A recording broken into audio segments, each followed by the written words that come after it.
I had a lot of childhood trauma, and that left me with the typical anorexia, post-traumatic stress disorder, alcohol use disorder, just the laundry list of things that happen when you're that traumatized as a child. And I thought I had overcome the anorexia.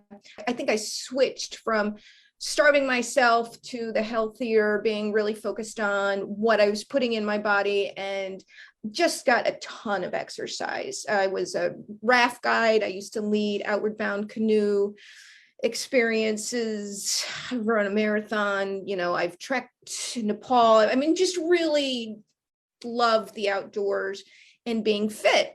And at 47, I got my first hot flash. And 1 month later, I was 13 pounds heavier and freaked out. And the shame, oh my gosh, the shame. And that's when I realized I think I had just gotten better with the disordered eating, but I don't think I ever really solved it. And so I went on a 10-year journey of trying to lose weight, and I'm super disciplined. So when I say that I was doing the keto diet, I was like doing the keto diet.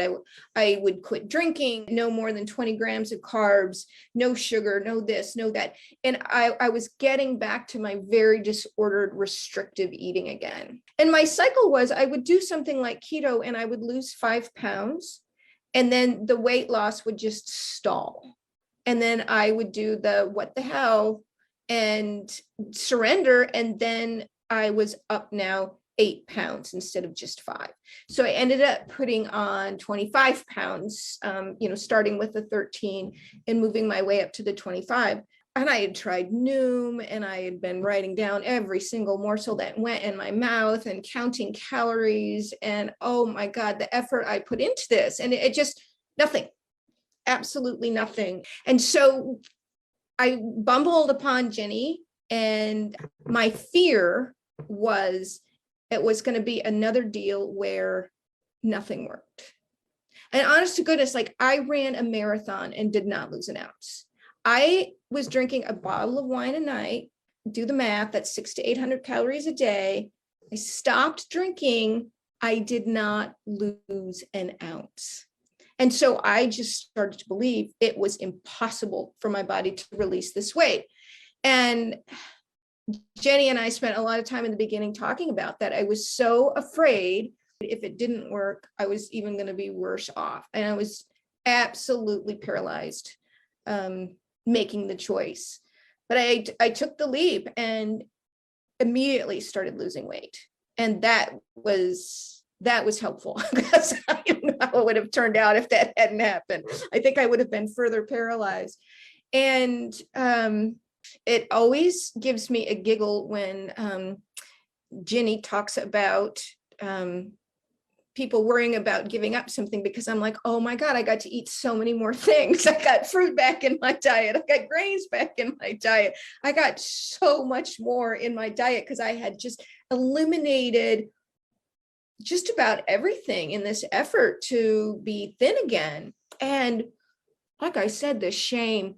I am in maintenance now. I've lost 25 pounds and am back to the size I was when I got married. I always felt like I gave my husband a bait and switch, because he married this thin thing. And then 3 years later, I wasn't thin anymore. I don't think my body necessarily gives up weight easily. And so it feels like a miracle that this weight is gone.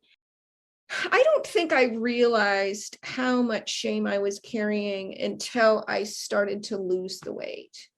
And I had a buddy from when I worked, was a raft guide. I hadn't seen him in almost 30 years, and we were going to get together. And I thought, if I had been at that weight that I was, I wouldn't have gone. I was shamed to the point that I would have not seen somebody that I absolutely adored, because I was so embarrassed about how I looked. And that's brutal. And trying on clothes, oh my God, my husband used to fear when I went shopping, because I would leave with nothing, in tears, saying I couldn't buy anything. And I went shopping and I was just so excited. Oh, this fits and this fits and this fits. And oh my God, it was just amazing. And I had lost the weight and I did go see my friend Tommy. We just had a blast. And I look at the photo with him that got published on the web that all my old friends saw, and I was not ashamed. In place of ashamed, what did you feel?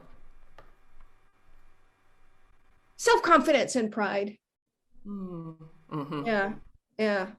Really, That's I didn't realize how important my appearance was to me mm-hmm. until I didn't have it anymore. I wasted all those great years complaining about the dumbest things, that I was gorgeous and I just never took the time to notice because I was always so busy thinking that this was wrong or that was wrong or the other thing was wrong. And I look at that picture now. In fact, honest, if I could be just completely vulnerable and honest, I cannot tell you all how many times I went back and looked at that picture of Tommy and I, because I just couldn't believe that was me after so long of feeling so bad about myself.